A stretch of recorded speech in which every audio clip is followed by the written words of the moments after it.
जय हिंद साथियों, कैसे हैं आप सभी। आशा करते हैं साथियों आप सभी बेहतरीन होंगे और आपकी पढ़ाई भी एकदम बेहतरीन ढंग से चल रही होगी और आपका स्वास्थ्य भी एकदम सही होगा और अपने फिजिकल की ओर आप लोग एकदम तत्पर होंगे। आपका फिजिकल एकदम बेहतरीन ढंग से चल रहा होगा। साथियों आप लोग के फिजिकल में अब कोई भी देरी नहीं है, आप लोग फिजिकल करते रहिए, क्योंकि फिजिकल के बाद आपका परीक्षा भी होगा, तो फिजिकल के साथ साथ अपनी तैयारी भी करते रहिए। साथियों आज का जो टॉपिक होने वाला है वो झारखंड पुलिस कांस्टेबल 2024 में जो हिंदी का पेपर नंबर 2 पूछा जाता है साथियों, उसी का प्रैक्टिस सेट नंबर 61 है। साथियों इसके पहले आप लोगों के लिए 60 प्रैक्टिस सेट ऑलरेडी प्रोवाइड करवाई जा चुकी है, तो आप लोग जाकर वीडियो देख सकते हैं और अपनी तैयारी का अंदाजा भी बेहतरीन ढंग से लगा सकते हैं। तो चलिए स्टार्ट करते हैं साथियों वीडियो को बिना देरी किए हुए। झारखंड पुलिस कांस्टेबल 2024 में साथियों 50 प्रश्न हिंदी के पूछे जाते हैं, जिसमें से एक प्रश्न 3 नंबर का बनता है और 1 नंबर की नेगेटिव मार्किंग होती है, तो 150 नंबर का ये हिंदी पूछा जाता है साथियों। ठीक है, तो पहला प्रश्न है साथियों, ल और स का उच्चारण स्थान किस स्थान से होता है? कंठ, दंत्य, ओष्ठ या तालव्य? तो ल और स का उच्चारण स्थान बताना है साथियों। क्या होगा आपका राइट आंसर? तो साथियों दंत्य जो है आपका बिल्कुल राइट आंसर होगा। उच्चारण स्थान आप लोग एकदम कंठ पूरा एकदम कंठस्थ कर लीजिए। ठीक है, उच्चारण स्थान से एक क्वेश्चन बन सकता है, तो ल और स का उच्चारण स्थान जो होगा वो दंत्य होगा।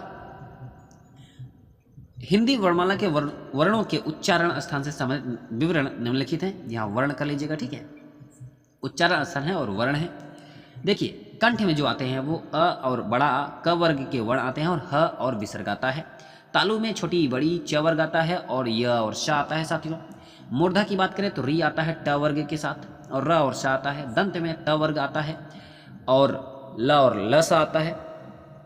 ओष्ठ में उ बड़ा उ आता है, प वर्ग आता है साथियों। और कंठ तालु में ए होते हैं और कंठोष्ठ में ओ और दंतोष्ठ में व आता है। ठीक है, तो उच्चारण स्थान आपको याद होने चाहिए साथियों। ठीक है, अगला प्रश्न है, निम्न में संयुक्त व्यंजन कौन सा नहीं है? य छ त्र ज्ञ संयुक्त व्यंजन आपको बताना है। तो साथियों आपका जो राइट आंसर बनेगा वो है यह आपका संयुक्त व्यंजन नहीं है, बल्कि क्या है? अंतस्थ वर्ण है। और साथियों संयुक्त व्यंजन की जो संख्या होती है वो 4 होती है, अंतस्थ वर्ण की भी 4 संख्या होती है। ठीक है, दिए गए व्यंजनों में यह संयुक्त व्यंजन नहीं अपितु अंतस्थ व्यंजन है। संयुक्त व्यंजन छत्र ज्ञ स्र है, अंतस्थ व्यंजन य व र ल होते हैं। अगला प्रश्न है, निम्नलिखित प्रश्न में 4 विकल्पों में से उस विकल्प का चयन करें जो विराम चिन्ह युक्त वाक्य का सही विकल्प हो। काम वाली रोज आती है, काम करती है और चली जाती है। काम वाली रोज आती है, काम करती है और चली जाती है। काम वाली रोज आती है, काम करती है और चली जाती है। काम वाली रोज आती है, काम करती है और चली जाती है। तो आपको विराम चिन्ह का ध्यान देके बताना है कौन सा विकल्प सही होगा साथियों। तो काम वाली रोज आती है, काम करती है और चली जाती है, तो यहाँ पे हम ठहरे तो यहीं पे आपका क्या होगा? कामा होगा, उसके बाद काम करती है और चली जाती है, तो सी आपका बिल्कुल राइट आंसर हो जाएगा। अगला प्रश्न है, निम्न में से किस शब्द की वर्तनी सही है? अभ्यंतरिक, आभ्यंतरिक, अभ्यंतरिक, इनमें से कोई नहीं। तो क्या होगा साथियों? वर्तनी किस शब्द की सही है?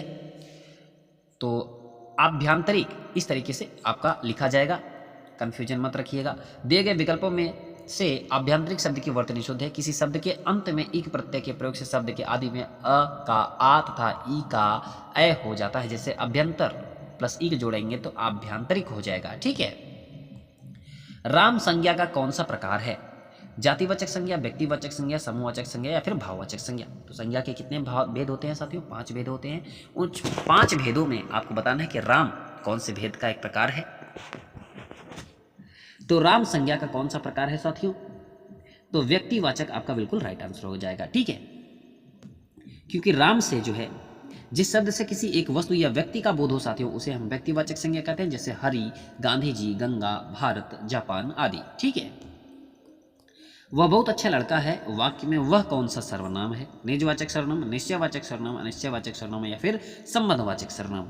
तो साथियों आपका जो राइट आंसर बनेगा वो है निश्चितवाचक सर्वनाम। वह बहुत अच्छा लड़का है वाक्य में वह जो है निश्चयवाचक सर्वनाम है। ठीक है, वह बहुत अच्छा लड़का है वाक्य में वह शब्द निश्चयवाचक सर्वनाम है। वाक्य में प्रयुक्त शब्दों का परिचय इस प्रकार है, जैसे देखिए बहुत जो है साथियों वो आपका प्रविशेषण है और अच्छा जो है गुणवाचक विशेषण है। लड़का जातिवाचक संज्ञा के अंतर्गत आएगा और है जो है वो सहायक क्रिया हो जाएगी। ठीक है, अगला प्रश्न है, कला का अंतिम और सर्वोच्च ध्येय सौंदर्य है। वाक्य में कितने विशेषण हैं? 1, 4, 5, 3। कला का अंतिम और सर्वोच्च ध्येय सौंदर्य है, तो आपको बताना है इस वाक्य में कितने विशेषण हैं।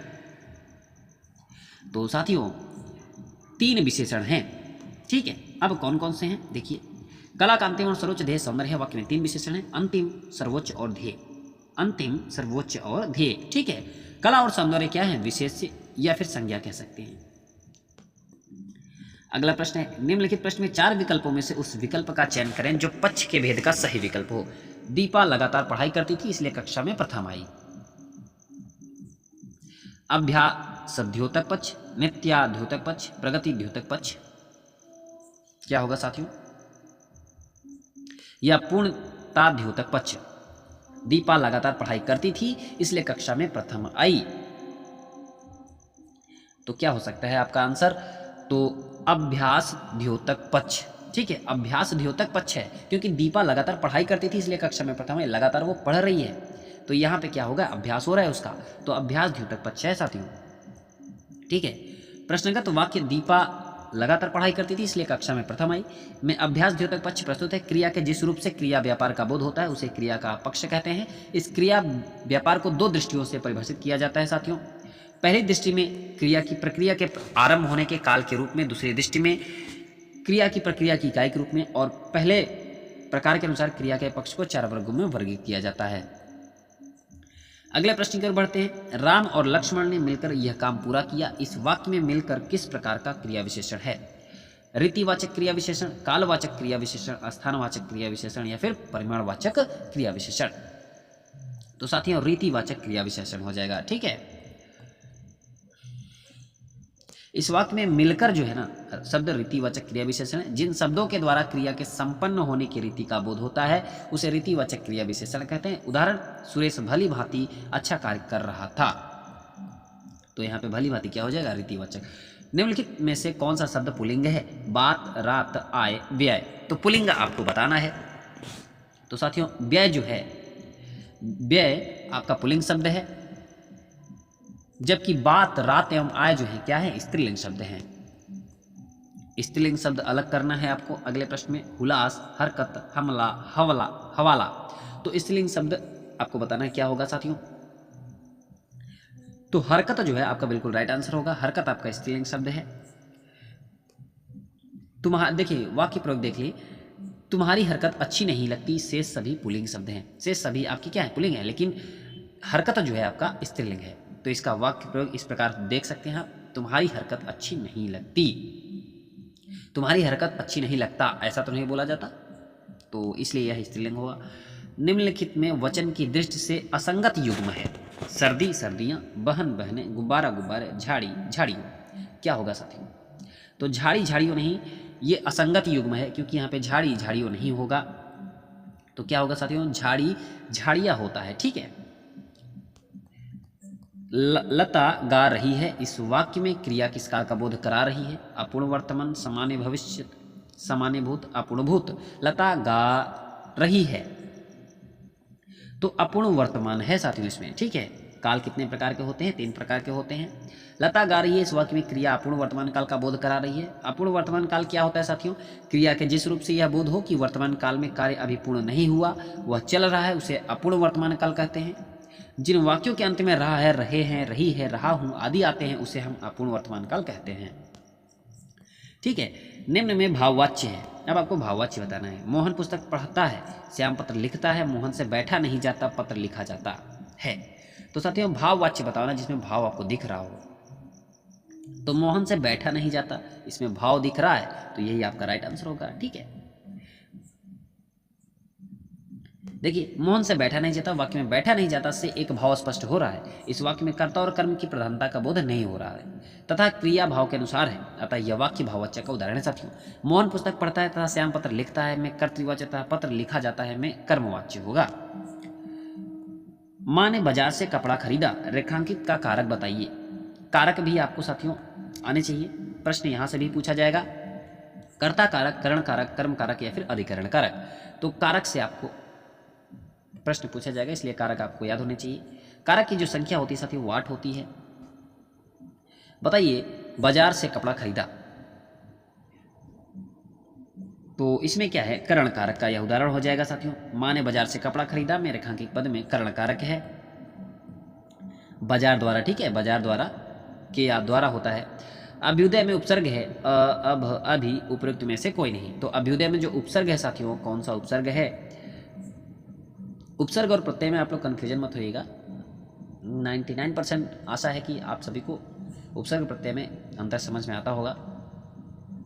1% बच्चों की बात अलग है जो उपसर्ग और प्रत्यय बिल्कुल नए होंगे, उनको ना पता होगा उपसर्ग क्या करते क्या है। तो साथियों मान लीजिए ये शब्द है, तो जो प्रारंभ में लगते हैं वही उपसर्ग होते हैं और जो बाद में लगते हैं क्या होते हैं? प्रत्यय होते हैं। सिंपल भाषा में समझिए, ठीक है। तो अभ्युदय में उपसर्ग क्या है? तो अभि उपसर्ग होगा, ठीक है, अभि उपसर्ग होगा। अभि उपसर्ग से बने शब्द हैं अन्य, अभियोग, अभियुक्त, अभिमान, अभिशाप आदि। दिए गए शब्द का प्रत्यय ज्ञात कीजिए। चिल्लाहट, अब शब्द था, आगे जो लगता है उपसर्ग, बाद में जो लगता है प्रत्यय। तो ट, लाहट, हट, आहट, तो प्रत्यय ज्ञात करना है। चिल्लाहट में क्या होगा साथियों? तो आहट होगा, चिल्लाहट में आहट होगा, आहट प्रत्यय होगा। चिल्ला मूल शब्द है, चिल्लाहट का अर्थ होता है शोरगुल, हो हल्ला, ठीक है। यहाँ आहट कृत प्रत्यय है तथा चिल्ला कृदंत शब्द है साथियों। चिल्ला जो है कृदंत शब्द है, मूल शब्द ही कृदंत होते हैं। निम्नलिखित में विलोम शब्द की दृष्टि से असंगत युग्म आपको बताना है। कड़वा मीठा, जटिल सरल, तीव्र मंद, परतंत्र स्वतंत्र। असंगत युग्म, तो साथियों तीव्र और मंद असंगत युग्म है, ठीक है। तीव्र मंद जो है वो विलोम शब्द की दृष्टि से असंगत युग्म है। इसका संगत युग्म तीव्र और मंद होगा, मंद्र नहीं होता। यही चीज तो आपको ध्यान देना है, मंद्र या मंद्र, तो मंद होगा। शेष विकल्पों के शब्द युग्म विलोम की दृष्टि से संगत हैं। निम्नलिखित में कौन से यमुना के सही पर्यायवाची शब्द हैं? अर्कसुता, रवि तनया, कालिंदी, चंचरीक, दुहिता, अर्कजा, कालिंदी, क्षिति, संकुत, रवि तनया, कालिंदी, बसुमती। तो क्या होगा साथियों आपका राइट आंसर? तो अर्कसुता, रवि तनया, कालिंदी यह यमुना के सही पर्यायवाची शब्द हैं साथियों। ये सब कुछ पर्यायवाची शब्द हैं जिनको आपको याद रखना ही रखना है। सर्प, मेढक, सिंह, घोड़ा, वानर, हाथी आदि को समझाने वाला शब्द है पशु, शिव, हरि, कपिश। तो साथियों हरि, हरि जो है आपका बिल्कुल राइट आंसर होगा। सर्प, मेढक, सिंह, घोड़ा, वानर, हाथी आदि को समझाने वाला शब्द हरि है। हरि अनेकार्थक शब्द है साथियों, ठीक है। सही अर्थ वाला शब्द युग्म कौन सा है? आकर, आकार, खान, आकृति, कुल, कुल, वंश, शीतल, निर्झर, निर्झर, सुने, झरना, सर और सर, बाण, भला आदमी। क्या होगा साथियों? तो आकर, आकार, आकर माने होता है खान और आकार माने होता है आकृति। तो यह जो है शब्द युग्म बिल्कुल सही अर्थ वाला है, ठीक है। कुल और कुल, छोटा की मात्रा है तो वंश है और बड़ा की मात्रा है तो किनारा है। निर्जर और निर्झर, निर्जर माने होता है देवता और निर्झर माने होता है झरना। शर माने होता है बाण और सर माने होता है तालाब, ठीक है। जिसके पास घर न हो वाक्यांश के लिए एक शब्द है, क्या है? गृह, अनिकेत, अभिषेक या फिर अकिंचन। तो साथियों जिसके पास घर न हो उसे एक शब्द क्या बनेगा? तो अनिकेत बनेगा, ठीक है। जिसके पास घर न हो अनिकेत कहा जाता है। अन्य विकल्पों के अर्थ इस प्रकार हैं, जैसे अभिषेक की बात करें तो जैसे जल छिड़कना, राजा के सिंहासनारोहण का अनुष्ठान, ये अभिषेक है, ठीक है। और अकिंचन की बात करें तो अकिंचन में आ जाएगा बहुत गरीब हो जाएगा, और जिसके पास कुछ भी ना हो उसे हम अकिंचन कहते हैं। तो बहुत गरीब भी कह सकते हैं और जिसके पास कुछ भी ना हो उसे भी अकिंचन कह सकते हैं। परमार्थ का संधि विच्छेद है, क्या है? परम धन अर्थ, पर धन अर्थ, पराधन अर्थ, परमोधन अर्थ। तो परमार्थ का संधि विच्छेद बताना है साथियों, क्या होगा? तो परम धन अर्थ होगा बराबर परमार्थ। अगर अ और आ मिल गया और बड़ा आ बन गया तो क्या हो जाएगा साथियों? यहाँ पे दीर्घ संधि हो जाएगी। और दीर्घ संधि साथियों स्वर संधि का एक प्रकार है। स्वर संधि के 5 टाइप होते हैं और पहली टाइप है दीर्घ स्वर संधि, ठीक है। इसके नियमानुसार यदि हर्ष या दीर्घ अ यू के बाद हर्ष या दीर्घ अ ई उ आए तो दोनों मिलकर दीर्घ हो जाता है आ ई उ, ठीक है। संधि साथियों 3 प्रकार की होती है। वधुर्मी का संधि विच्छेद है, वधुधन उर्मी, वधुधन उर्मी, वधुधन उर्मी, वधुधन उर्मी। तो वधुर्मी तो वधुधन उर्मी होता है। अब यहाँ पे बड़ा उ और बड़ा उ मिला तो क्या बन जाएगा? बड़ा उ ही तो बनेगा, तो वधुर्मी हो गया। अभी आपने जस्ट देखा कि कौन सी संधि होगी? दीर्घ स्वर संधि होगी, और यह स्वर संधि का उदाहरण है। स्वर संधि 5 प्रकार की होती है और संधि साथियों 3 प्रकार की होती है। अगला प्रश्न है, किस शब्द में तत्पुरुष समास है? दौड़ धूप, मधुमक्खी, पीताम्बर, त्रिभुवन। तत्पुरुष समास बताना है साथियों आपको। तो आपका जो राइट आंसर बनेगा वो है मधुमक्खी। ठीक है, ये तत्पुरुष समास है। हम आपको चारों विकल्प के बारे में बताते हैं। इसका अगर हम मधुमक्खी का समास विग्रह करेंगे तो मधु की मक्खी, ये होगा समास विग्रह। ठीक है, तो इसलिए यह तत्पुरुष समास हो जाएगा। पीताम्बर की बात करें तो पीला है अंबर जिसका, अर्थात हम बात कर रहे हैं विष्णु की, तो यह क्या है, बहुव्रीहि समास हो जाएगा साथियों। ठीक है, त्रिभुवन की बात करें तो त्रिभुवन माने होता है 3 भुवनों का समूह, जो कि पहला पद अगर संख्यावाची हो तो वहाँ पे द्विगु समास होता है। और दौड़ धूप की बात करें तो दौड़ या धूप, तो दौड़ या धूप दोनों पद जब प्रधान हो तो वहाँ पे क्या होता है, द्वंद्व समास होता है साथियों। ठीक है, तो साथियों ये था आपका 25 प्रश्न। लेकिन आपके परीक्षा में साथियों 50 प्रश्न पूछे जाएंगे। 3 नंबर का एक प्रश्न पत्र, 3 नंबर का एक प्रश्न होगा और 1 नंबर की नेगेटिव मार्किंग होगी। तो 150 नंबर का हिंदी पूछी जाती है आपके प्रश्न पत्र में। ठीक है, तो साथियों ये था, आप प्रैक्टिस सेट के माध्यम से अपनी तैयारी का अंदाजा भी लगा सकते हैं। तो साथियों कैसी लगी प्रैक्टिस सेट आप लोग जरूर बताइएगा। प्रैक्टिस सेट पसंद आई हो तो आप लोग एक लाइक और चैनल को सब्सक्राइब जरूर करेगा और अपने साथियों तक शेयर जरूर करेगा। और साथियों पीडीएफ जो है वो टेलीग्राम चैनल पे मिल जाएगा, लिंक मैं डिस्क्रिप्शन में डाल दूंगा, वहाँ से आप लोग पीडीएफ को डाउनलोड कर लीजिएगा। तो साथियों तब तक मिलते हैं अगली वीडियो के साथ, तब तक के लिए नमस्कार, जय हिंद।